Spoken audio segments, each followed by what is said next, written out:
Dear brothers and sisters, we thank Chers frères et sœurs, for your sustaining nous vous support remercions and de your votre devotion. soutien et de votre We dévouement. express our gratitude and love to Nous each exprimons à of you. chacun de vous notre reconnaissance et notre Recently, amour. Sister Nelson Récemment, and I Sœur enjoyed Nelson et the moi beauty of tropical avons admiré la beauté fish in de a poissons small private tropicaux dans un aquarium. petit aquarium privé. Fish with vivid Des colors poissons and aux a couleurs variety vives of et variées shapes and sizes et de toutes les formes et moved back and tailles forth.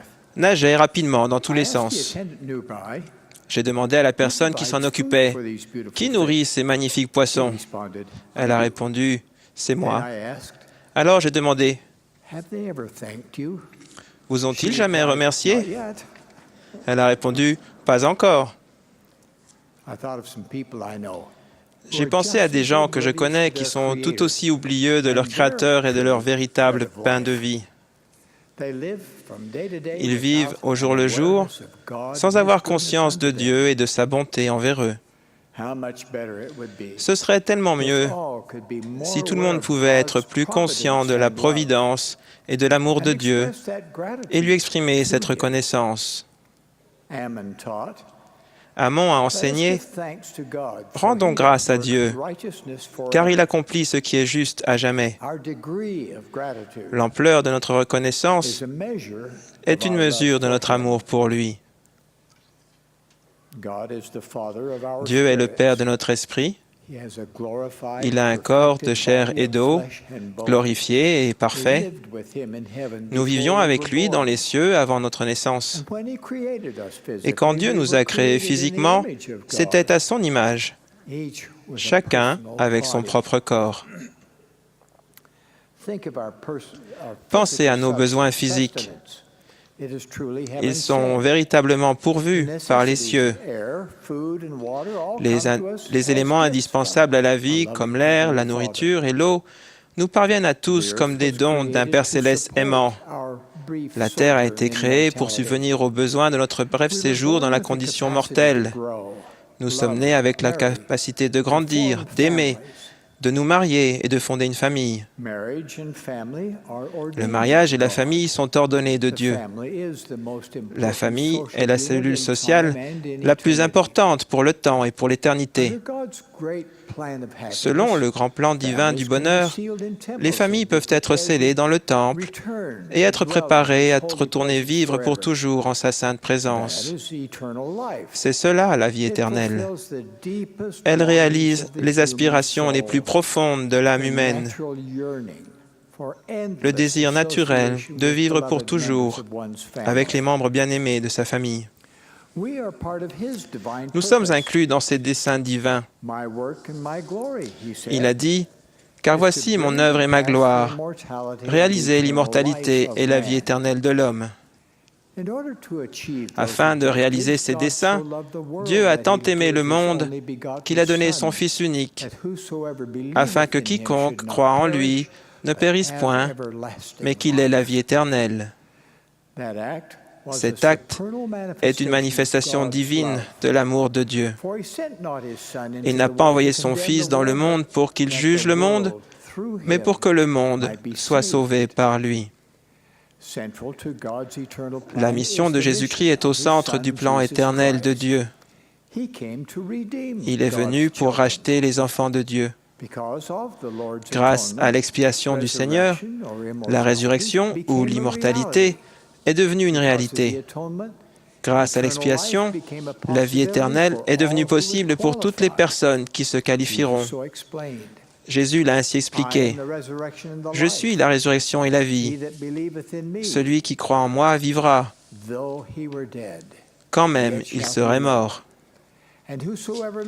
Et quiconque vit et croit en moi ne mourra jamais. » Pour l'expiation du Seigneur et le don de la résurrection qui nous a fait pour ce merveilleux message de Pâques, rendons grâce à Dieu. Notre Père céleste aime ses enfants. Il a accordé à chacun des dons physiques et spirituels. Je vais parler des deux. Quand vous chantez « Je suis enfant de Dieu », Pensez au don qu'il vous a fait d'avoir un corps physique. Les nombreuses caractéristiques extraordinaires de votre corps témoignent de votre nature divine. Chaque organe de votre corps est un don merveilleux de Dieu. L'œil a une lentille autofocus. Les nerfs et les muscles contrôlent les deux yeux pour fabriquer une seule image en 3 dimensions. Les yeux sont reliés au cerveau qui enregistre ce qui est vu.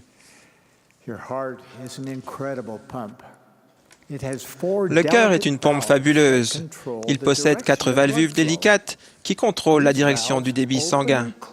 Ces valvules s'ouvrent et se ferment plus de 100 000 fois par jour, soit 36 millions de fois par an.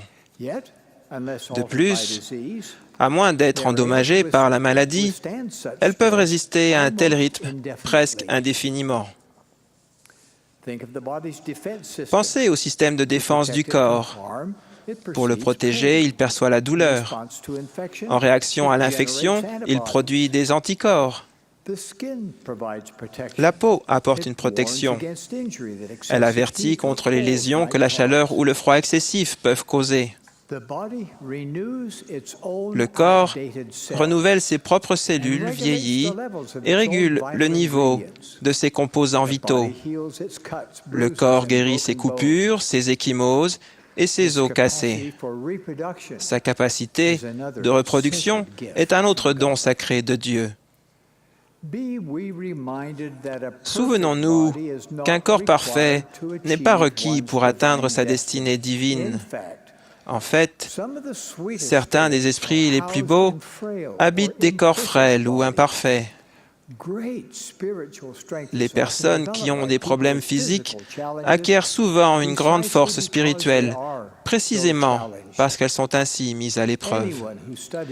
Quiconque étudie le fonctionnement du corps humain a sûrement vu Dieu se mouvoir dans sa majesté et sa puissance. Comme le corps est gouverné par la loi divine, toute guérison vient de l'obéissance à la loi sur laquelle cette bénédiction repose. Pourtant, certaines personnes pensent à tort que ces merveilleux attributs physiques sont le fait du hasard ou résultent d'un Big Bang qui a eu lieu quelque part. Posez-vous la question, l'explosion d'une imprimerie peut-elle produire un dictionnaire? La probabilité est très faible. Même si c'était le cas, il ne pourrait jamais réparer ses propres pages déchirées ou reproduire ses nouvelles éditions.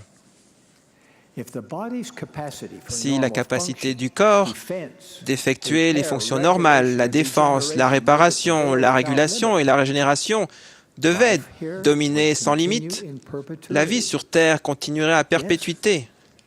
Oui, nous serions bloqués ici sur Terre. Dans sa miséricorde pour nous, notre Créateur a prévu le vieillissement et d'autres processus qui allaient finalement causer notre mort physique. La mort, comme la naissance, fait partie de la vie.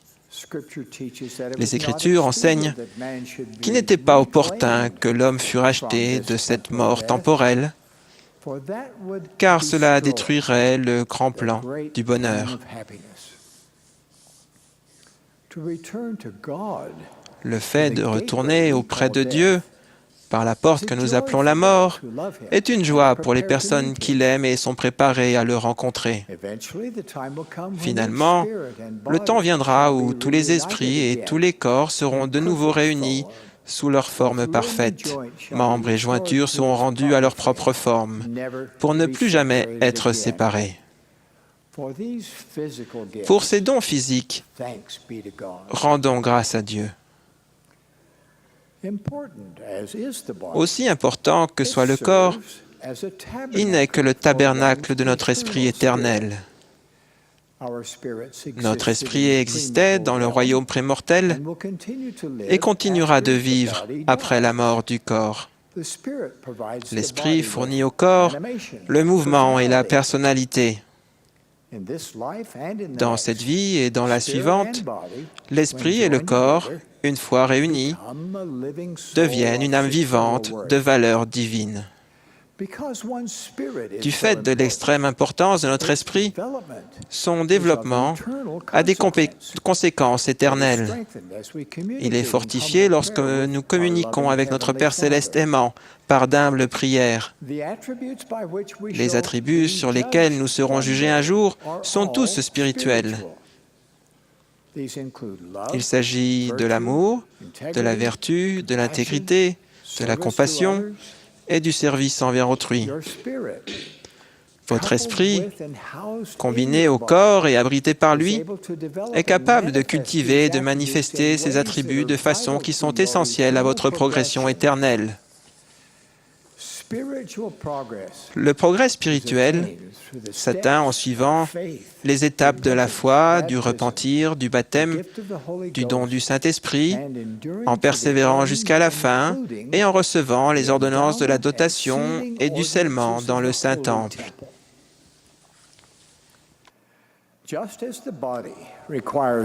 Tout comme le corps a besoin de nourriture quotidienne pour survivre, de même l'esprit a besoin d'être nourri.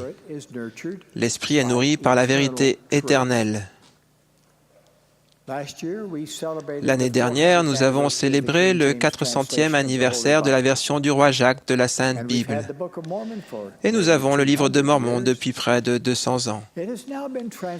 Il est maintenant traduit en 107 langues. Grâce à ces écritures précieuses et à d'autres, nous savons que Dieu est notre Père éternel et que son Fils Jésus-Christ est notre Sauveur et Rédempteur. Pour ces dons spirituels, rendons grâce à Dieu. Nous savons que les prophètes de nombreuses dispensations, comme Adam, Noé, Moïse et Abraham, ont tous enseigné la divinité de notre Père céleste et de Jésus-Christ. Notre dispensation actuelle a été ouverte par notre Père céleste et Jésus-Christ quand ils sont apparus en 1820 à Joseph Smith, le prophète. L'Église a été organisée en 1830. Maintenant, 182 ans plus tard, nous faisons toujours alliance d'annoncer l'Évangile à toute nation, famille, langue et peuple. Si nous le faisons, celui qui donne et celui qui reçoit seront tous deux bénis. Nous avons la responsabilité d'instruire les enfants de Dieu et de réveiller en eux une connaissance de Dieu. Il y a très longtemps, le roi Benjamin a dit « Croyez en Dieu, croyez qu'il est et qu'il a tout créé, tant dans le ciel que sur la terre. Croyez qu'il a toute la sagesse et tout le pouvoir, tant dans le ciel que sur la terre. Croyez que vous devez vous repentir de vos péchés et les délaisser et vous humilier devant Dieu et demander avec sincérité de cœur qu'il vous pardonne. Et alors, si vous croyez toutes ces choses, veillez à les faire. » Fin de citation. Dieu est le même hier, aujourd'hui et à jamais, mais ce n'est pas le cas pour nous. Chaque jour, notre défi est d'accéder au pouvoir de l'expiation afin de pouvoir véritablement changer, devenir plus chrétien, nous qualifier pour le don de l'exaltation et vivre éternellement avec Dieu, Jésus-Christ et notre famille. Pour ces pouvoirs, ces bénédictions et ces dons de l'Évangile, rendons grâce à Dieu. Je témoigne qu'il vit, que Jésus est le Christ et que cette Église est la sienne, rétablie en ces derniers jours pour accomplir sa destinée divine. Nous sommes dirigés aujourd'hui par le président Monson, que nous aimons et soutenons de tout notre cœur, de même que nous soutenons ses conseillers, les 12 apôtres, comme prophètes, voyants et révélateurs. J'en témoigne au nom sacré de Jésus-Christ. Amen.